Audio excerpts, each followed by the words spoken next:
Hello, everybody, and welcome to my album ranking of the legendary power trio, Rush.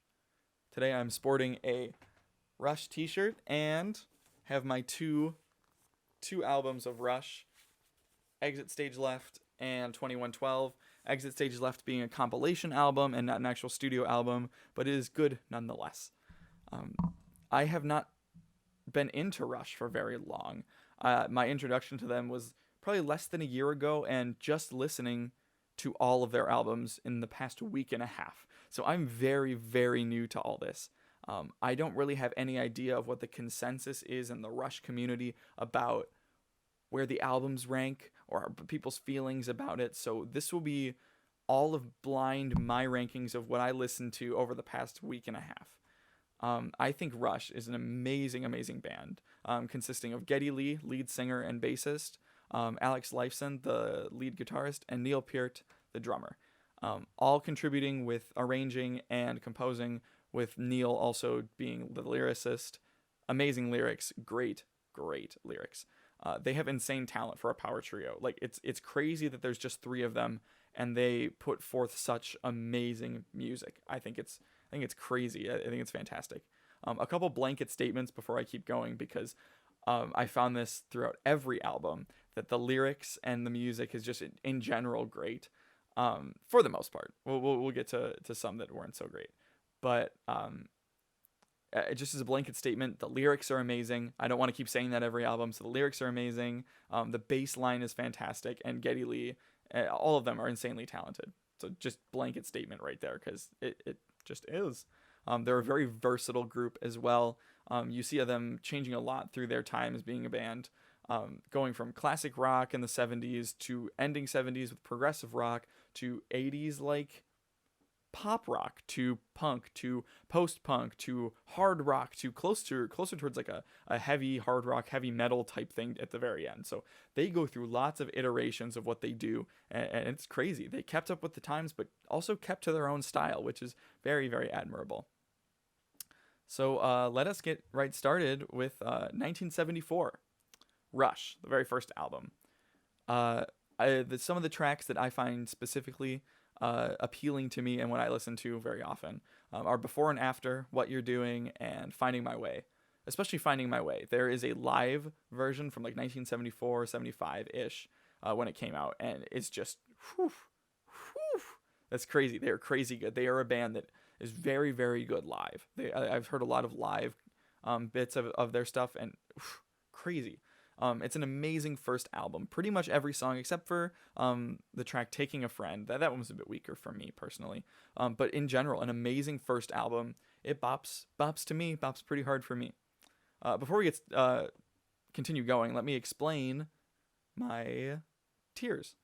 My top tier is RUSHIFIED. If you've ever seen the movie I Love You Man, Paul Rudd's character, and is it Jason Segel? Is he the one? He's in there? I think so. They are obsessed with Rush, and so there is a classic clip of Paul Rudd saying, "Are you ready to be Rushified?" Let me see. I will try and put it in the video. Let me see if I can find it. Prepare to be Rushified. Maybe I just played it. Maybe it just got played. Maybe not. But it's a great clip, great movie. Bops, just really, I just bop my head to it a lot. Feels good to listen to. Great album. Just it's solid. Really, really, really good music. Does the job. You listen to music. You did it. It was a thing. It happened. That's what the album is. It just is. And not too good. It's just an albums that I just didn't find too good. Just kind of self-explanatory there. So yeah, I think Rush, the first album, great first album. Great first shot. Album number 2, 75, maybe? I only know 74 for the first one. I don't really know the years for the rest of them. Fly By Night. This album's crazy. I got Rushified. I definitely got Rushified. Every song on this album is absolutely amazing. Listening to it, all the albums straight through one after another, chronologically, I was like, oh yeah, the first album's good, and then I heard Fly By Night, and I was like, oh my god, this I have been Rushified. Highlights for me are title track Fly By Night. Beneath, Between, Behind, and Rivendell. Rivendell's crazy. It's a slow song. It's kind of a mythical, medieval-esque to me. That's what I kind of gathered from it. Kind of warm. It's a good song. And just to mention this because I think it's very funny. In the song, in the end, the guitar riff is almost directly taken from the Beatles song "The End" from Abbey Road, and I thought that was a great homage, especially since I just did the Beatles in my ranking in a ranking video. And I thought it was funny, and I thought it was a great homage, and it fit perfectly within the song. It was a great sample. Moving on to their third album, Caress of Steel, and this one was interesting for me because I was like getting hyped up because I'm like, wow, all of these songs are pretty much just fantastic. Then I got to this one, and the first 2-3 songs, I was just like, I just don't like these. Like, it's cool music. I think it's like arranged well. Like, quality is fine, but like I just didn't care for it very much. I thought the last 2 tracks, The Necromancer and Fountain of Lamneth, I thought both of them were great progressive rock songs. I didn't think they were fantastic though. I thought it did the job. It did the job. The first 3 being weak for me, and then the 2 in the end being all right. It didn't outweigh it for me to put it in great, but it did the job. It's fine. There's nothing inherently like super wrong with it, but it was good. It worked. It was fine. It was an album. And then they went and did 2112, which I showed you earlier. This again being my first introduction to Rush. I was blown away. It was funny though. I only listened to side 1, so I thought that was the whole album until recently when last week I listened to the second side. In the beginning, I was tempted to just put it straight up top because I thought 2112, just the piece, the overture, through Discovery, blah blah blah, things like that. I'm like, I thought that was the whole album, so I was easy top. But then I heard side B, and I was like, it still bops. It still was good, but it kind of brought it down a little bit for me because though 2112 itself, like the A side, is a masterpiece. I could just go on forever about why I love that song, but I won't. I could say that for another video. 20 minutes of just so good. But then the last couple songs, I was like, A Passage to Bangkok was okay. Twilight Zone was Lessons I thought was a really good song, but I was like, I'm just gonna put it in bops because I in my right mind I couldn't put it in Rushified unless I was like completely utterly blown away like I was Fly By Night. Masterpiece brought down by a couple. That's about it for me. It bops still amazing classic prog album, but yeah, that's all I gotta say about that. And then another absolutely amazing. I don't know where to put this yet. I will rearrange in the end again, like I usually do. Farewell to Kings just again Rushified me. It was so good. A Farewell to Kings itself, the song is just so good. Xanadu, amazing. Closer to the Heart, just beautiful. That was actually Closer to the Heart was one of the reasons I picked up playing guitar. Like I learned the opening riff to it because I just thought it was so pretty. So yeah, Yes got me to pick up the bass. Rush got me to pick up the guitar, as well as the bass, because Geddy Lee is fantastic. Who, if you didn't know, Geddy Lee has gone on record multiple times saying that Chris Squire from Yes is a big inspiration of his, and Rush even inducted Yes into the Rock and Roll Hall of Fame. So I think that speaks to the way that they appreciate what Yes has done and not emulate it, but built upon what they learned from them, which I think is fantastic. And the final song, Cygnus X1,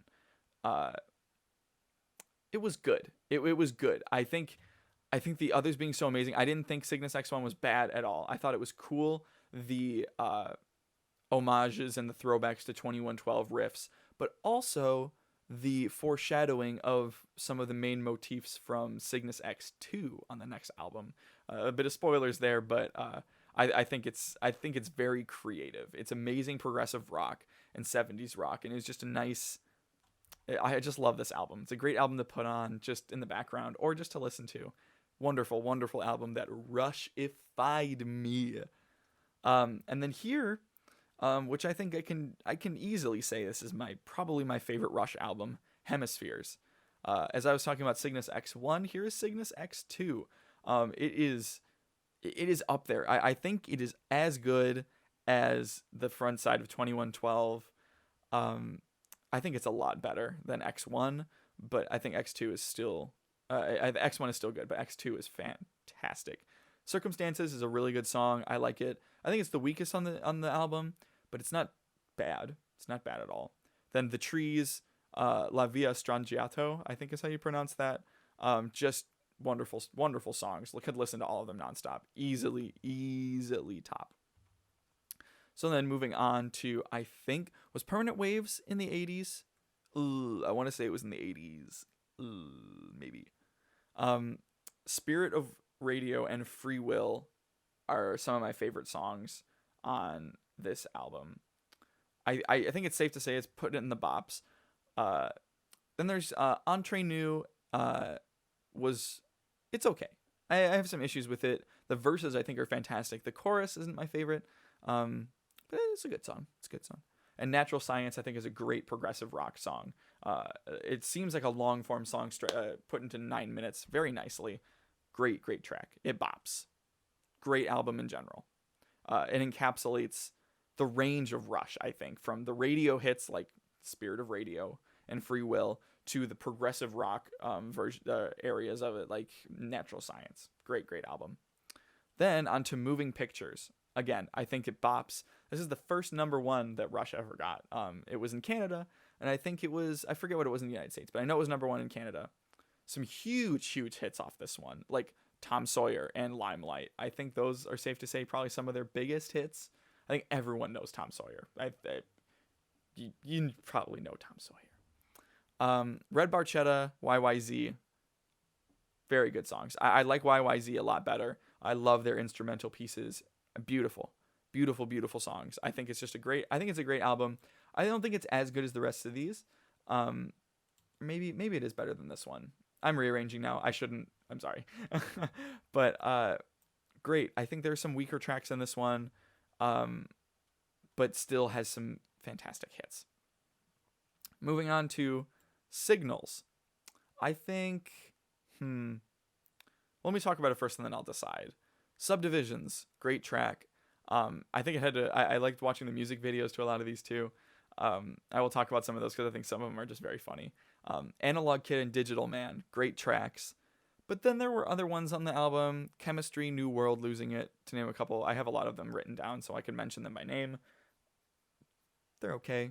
They're fine. They're musically fine. There's nothing wrong with them, but it's nothing that I found too spectacular on this album. But I still think it was great. I think everything was still above average, but still not. It's not up there with the ones that are up here. Moving on to Grace Under Pressure. I think this one was mid 80s. I think this was their mid 80s. Let me talk about it first. There is a thing I like to call the 80s-ification. The 80s-ification.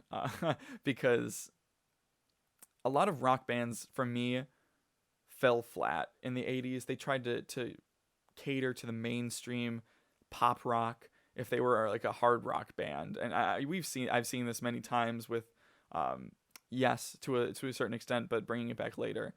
Journey and what is that band called? Why can't I forget some of what I'm thinking of? But places like that and things like that. Genesis. A lot of things got 80s-ified. And Rush did as well. I think it's fine. There's nothing inherently wrong with it. There are two songs that I think are absolutely fantastic. Kid Gloves and Red Lenses. I think they're amazing tracks that are an homage to early Rush, but bring forth new ideas, which I think was where they were the perfect blend of what 80s rock should have been. But the rest of it just kind of was okay. There was one song that I really wanted to like, Red Sector. It has an amazing story behind it, being that Neil helped write this and wrote this because Geddy Lee's parents survived a concentration camp in World War II. Very touching story that touches me and my family very dearly and very deeply. But I just didn't like the song, and I felt bad about that. But I didn't care for the song too much. So it does the job for an album, but... and this, I hate to say, is the only album that I did not think was good at all, really. No song... like, in... what did I just say? what was this called? Grace Under Pressure. I thought there were some songs that were fantastic on it. Power Windows, I didn't think that there were any that were good for me. This was just like, yep, this is 80s. That's it. And I'm not a huge fan, so that's it. I mean, if you like it, I'm sorry. I see the merit in it, but it's just not personally for me. Next, Hold Your Fire. This was closer to the end of the 80s. I think this is the last album in the 80s. Was it? Maybe not. I don't know. I thought it was pretty great.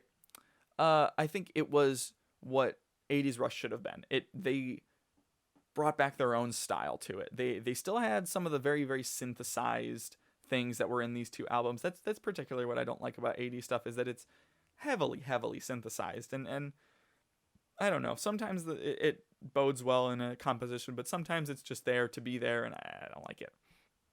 But there were some great, great songs on this. Lock and Key and Turn the Page were very, very good. Very, very good songs. I would download them and listen to them.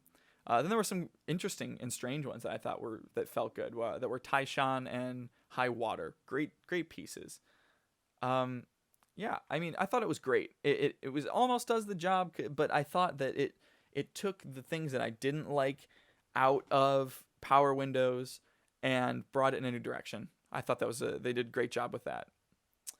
Then moving on to Presto, I think it was better than Hold Your Fire. There's such an amazing bass tone on this. It's very back to actual rock, less synthesized stuff, which I definitely appreciate. There's a bunch of what I think Rush does really well are these quick, clean endings, especially later in their career. A lot of songs just kind of fade out because radio, but they have nice, clean, sharp endings, and it's something about that. It sits very well with me. Show Don't Tell is a fantastic, fantastic piece. And I think it's probably my favorite on the album. There's not much else I have to say about this one. A lot of the tracks like Scars, Presto, Available Light, they were great. They were good tracks. Weren't fantastic. Nothing that was to the level of Up Here, but it was good. It was good. Yeah. So moving on from Presto is Roll the Bones. I wasn't sure how to feel about this album. I've seen the art before, and I was like, I wonder what that is. And it seemed kind of punk, grungy, and I was kind of right, a little bit. There's still some 80s synth in there a little bit in some of the tracks. Not much. But it was actually kind of funk, or it had a little bit of funk influence. I think maybe I'm just wrong. I could just be wrong. But on Roll the Bones and Where's My Thing, there was some of the guitar riffs had a little like funk rhythm, maybe a little bit of James Brown, maybe a little bit of that influence. I'm not sure, but I thought it was pretty great. I think I would put it at the top of great right now. Yeah, I think it was fantastic. Some of them, the riffs. I mean, sorry, I kind of just said that and it didn't make sense. You can tell, especially later, I forgot to mention this with some of the earlier ones in the 80s, but Geddy Lee's voice starts to fizzle away at this point. He starts singing a lower register, which isn't bad. I think especially later on in the next couple albums, it sounds very, very good. But he's no longer doing the crazy things he was doing in like 2112 and Hemispheres and stuff like that. I think it ate away at his voice because he's doing live shows and etc. and things like that. I can understand why he would take that direction. It's different, but I still think it's really good. So yeah, that's about it on Roll the Bones. Great new direction. I think they've definitely found a new direction. It almost is bops, but it's just great. Then moving on to honestly, what became one of my favorite albums of theirs as listening to this, Counterparts. Animate, Stick It Out, Cold Fire, Double Agent, Leave That Thing Alone. Like I said before, Geddy Lee's voice did become a bit different, singing in a different register, but I think it was perfect on this. They meld the styles they take what Roll the Bones did and improved upon it. So like what I thought they did great in this, they made fantastic in this album. All those songs that I named just a minute ago, I think were all fantastic. I don't like it as much as some of the early 70s rock, because 70s rock is kind of my wheelhouse and what I like most. But the kind of grungy punk rock, to an extent, alternative rock, I guess, in this album is just great. Is just great. And I think, personally, I think it's the best that they did it. Absolutely fantastic. And that's really all I have to say about that. But it's just fantastic. Next is A Test for Echoes. I have a funny relationship with this album, because sometimes I just go through different artists that I like and try and find just a random song from their catalog and listen to it randomly, and then either download or buy it. And I found Virtuality on a whim, and little did I know it would become one of my favorite songs. I didn't know what the album was at the time, because I hadn't delved deep into their discography, but I thought it was great. That was a great track. Test for Echo, the title track, was great. Driven is really good. Time in Motion, fantastic. It bops. I don't know if I like it better than 2112. I don't know. I'm not sure, but I know it's up here. I definitely know it's up here, because I like the way that it. I'm not sure if it's. I don't think it's as good as Counterparts, but some of the things that they do on it is fantastic. And then something that I found a bit strange when I was doing my listening was that Vapor Trails has two versions: a remixed version in 2013 and the original version from like 2002 or something. And I listened to the original mix because I figured I'd do what would stay true to the original. I listened to a couple of the remastered. I didn't do much with it, but I thought the original mix was fantastic. It was very, not angsty, but angry, very, very heavy, and I liked it a lot, like a lot. Vapor Trail, the song, and Secret Touch, fantastic pieces. Yeah, I don't know. I'm not sure if I put it up this high. Maybe. I don't know if it's better than like Free Will and Spirit of Radio on this. Maybe I'll put it there. I think I'll put it there. But very angsty. Feel some of that anger. Some great tracks. It's just a bop in general. I don't know where to put this. I think I'm gonna put it there for now. But it was a very good surprise. Like Counterparts was. Test for Echo was similar, so like it wasn't a surprise. But then this one had a little darker edge to it. It was great. Then the second to last album, Snakes and Arrows, 2007, 6 or 7. This album, it had some great hard rock in it. I feel like they found their early 2000s sound with this one, what they kind of the direction they wanted to go, kind of going a little bit away from the angst of Vapor Trails, but still being some hard rock. I think it was great. I realize my face cam is covering. I'm gonna put myself down here. It was a bop. I bopped to a lot of the songs. It's in between great and bop. I don't know if I liked it that much, but I still think it was fantastic. I think it was a great album either way. So yeah, it had some hard rock feeling, like they found their sound for the 2000s. That's what I feel like Rush does a lot, is that they kind of start off an era with like conforming to the era a little bit more than usual, but then later as they move on, they find the nuances within the genres that are popular, which I think is great. Then their final album in 2012, Clockwork Angels. I thought that this album bopped a lot. I thought it was great. The songs The Anarchist, Caravan, and Clockwork Angels were great. The only thing is, though, that the only reason I'm going to put it down here, it was very heavy, almost heavy metal rock, honestly. And that's not really in my wheelhouse or things that I listen to often. I thought there were great compositions. You can tell Geddy Lee's voice is done. Like, it was just done. It was kind of hard to listen to some of them, because within the week I heard him at his prime and then towards the end of his career, and it was like, it was kind of sad. So that's the only reason I'm putting it down there. I thought it was a good album and they had great ideas in there, but yeah, I don't know. It was a lot to listen to, because I'm not usually one to listen to that kind of hard rock. I do like hard rock, but like that was kind of bordering on territory I have not treaded before. But in general, it was great. So this is my tier list. If you agree or disagree, let me know. And please be sure to like and subscribe. It really does mean a lot to see more more like this, and even go back and check out my previous album rankings. It really does mean a lot. So thank you so much for watching, and I'll see you guys in the next video. Bye-bye.